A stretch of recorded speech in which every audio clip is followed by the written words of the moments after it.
Hello, I'm Kasa, and welcome back to the second episode of Techreative. In this episode, I'm gonna show you a few different things. So, well, here's some zombie pigmen. But the first thing I'm gonna show you is this thing up in the air. So, yeah, everything this does is just loading the nether, so it's in the spawn chunks, which means it's always loaded. And here's the switch to turn it down and off. And so the first thing is, here is just a simple etho hopper clock, and it activates about every 6 seconds. Activates this dropper, which shoots an item out to this nether portal here, which loads part of the nether. And well, it's also a carpet duper here, which duplicates carpets, and that's the items that gets shot through the portal. And here there's a comparator, this one checking if how many carpets are in the dropper. So if it gets below level, it activates this thingy here, which then turns on the carpet duper until this hopper gets a few items in it, and then it turns off to not overflow completely. So yep, that automatically does that, and then I can just do this, and I can also go here and go to the nether, and you should see some chunks getting loaded. There you go. So we can now go to the nether to see what that exactly does. I'll just take my elytra on, go in here. So the items gets shot through here, goes into one of those minecart hoppers, and then goes through into this dropper, which just activates this redstone thing to just put the carpets in the lava here, because they are completely useless. And then from this chunk, which then gets loaded, I then have hoppers here with items in them, which load these 4 chunks, and then a 5x5 area around here around those chunks, which you can see here. It's 6x5 actually, to load entity load both those chunks, so that the carpets will be processed here, and also when they should be destroyed by the lava.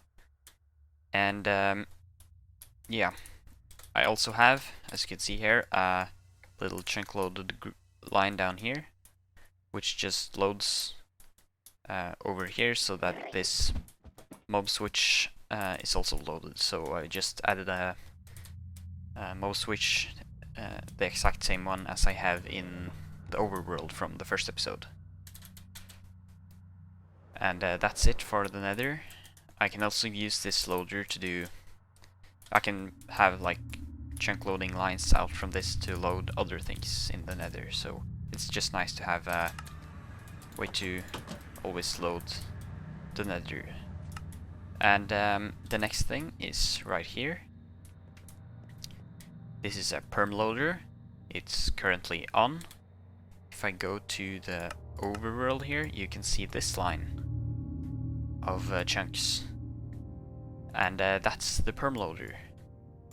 So I can also turn it off, and then if chunks get saved, it should turn off, like so. The chunks get unloaded, and they get loaded again. So what this does is activate this instant repeater line. So those are instant repeaters, which use some zero tick stuff, you know, to activate this line instantly. So in the same game tick as this redstone dust gets activated, this redstone dust gets activated as well, and so on.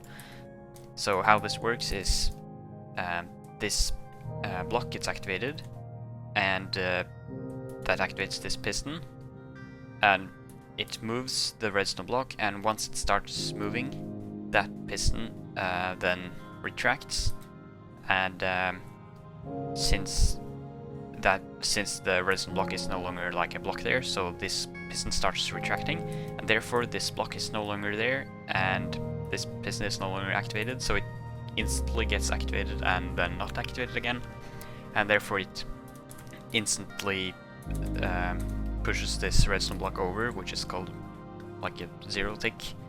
So I can show it here. You can see, and it also works the opposite way, because when a piston retracts a redstone block, it instantly gets into a block 36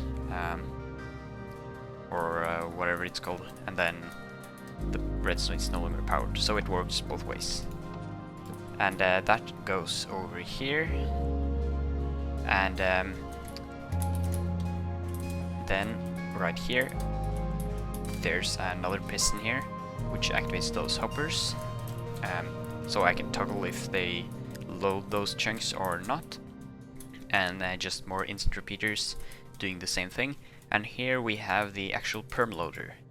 So this is basically the same thing as they have on SciCraft, and I built it almost the same way as ilmango did in his SciCraft episode where he built it. I will link his episode where he builds it, and also a later episode he made where he fixes it, and also Gnembon's video where he explains some Permaloader stuff. So this concept. So yeah, but I'll also try to explain it myself. So if I use this unload priority function or overlay from MiniHUD, Masa's MiniHUD mod, I can see those numbers in every chunk. That is the unload priority. So when chunks are loaded, for example with a hopper pointing into a chunk, so the hopper, if it has an item in it, it tries to check if there's something it can put the item into, and if that's in another chunk, and that chunk is not loaded, it loads that chunk, and then it sees that there's nothing to put the item into, so it just goes on, and therefore the next hopper here will continue loading this chunk. And the chunks won't get unloaded before the next autosave, which is every 45 seconds. And the game only unloads 100 chunks at a time. So this and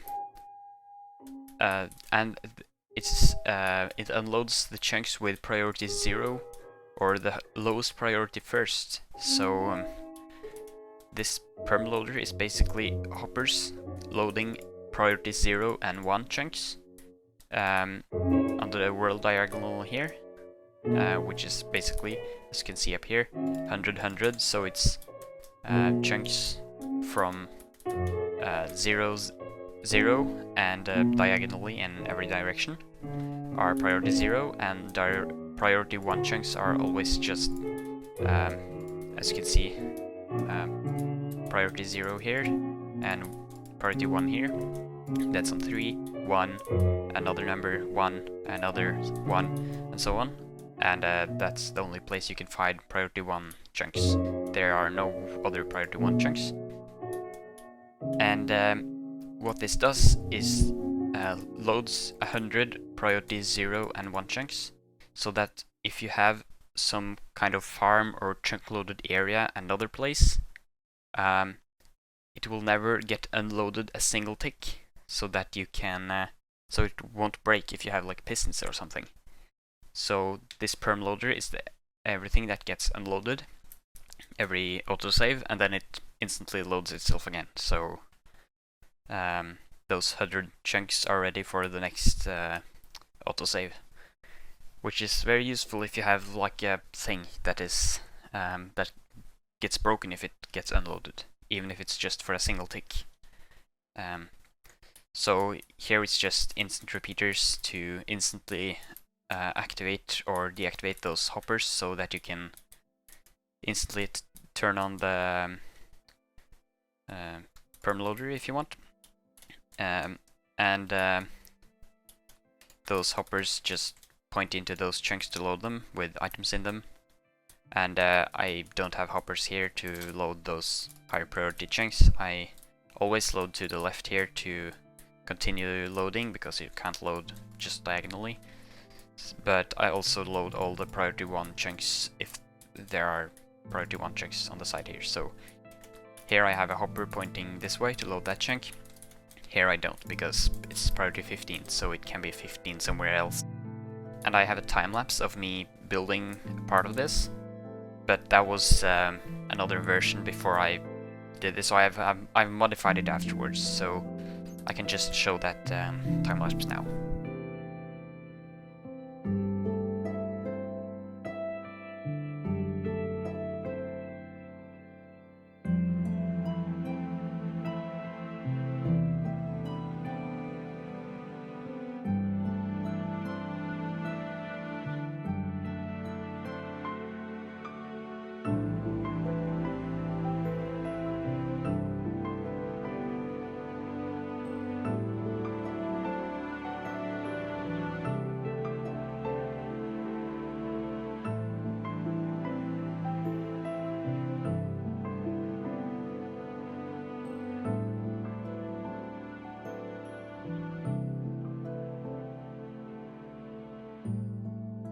As I mentioned earlier, Ilmango has a video where he builds this on the they build this on the SciCraft server. Not the exact same thing, but the exact same concept. So it looks a bit different, but it's the exact same thing. But he also had a fix video, and the reason for that is that sometimes those instant repeaters break. So this piston is powered by quasi-connectivity from this redstone block, but if you see here, it doesn't get updated if that redstone block is right there. It has to get a block update to activate. And sometimes when the chunk gets unloaded while the piston is retracting or extending, which can happen, so you turn on or off the instant repeater at the exact moment autosave happens, it can break those instant repeaters. So sometimes it can happen that the block here, this piston here, is not actually updated, so it stays like this, which is a problem, because if you then if you then try activate this with redstone, it does absolutely nothing, so it's broken. But this can be fixed by simply putting a repeater line on the side here, which is what Ilmango did in the end. So this just has a little bit of delay here to update this piston, and I think Ilmango just did like that because he doesn't need that much delay. So this is what I will do as well. So I'll just build up like this and put repeaters and something like that, and I will do that on all those instant repeaters. So yeah, see you when I'm done with that. And I'm done.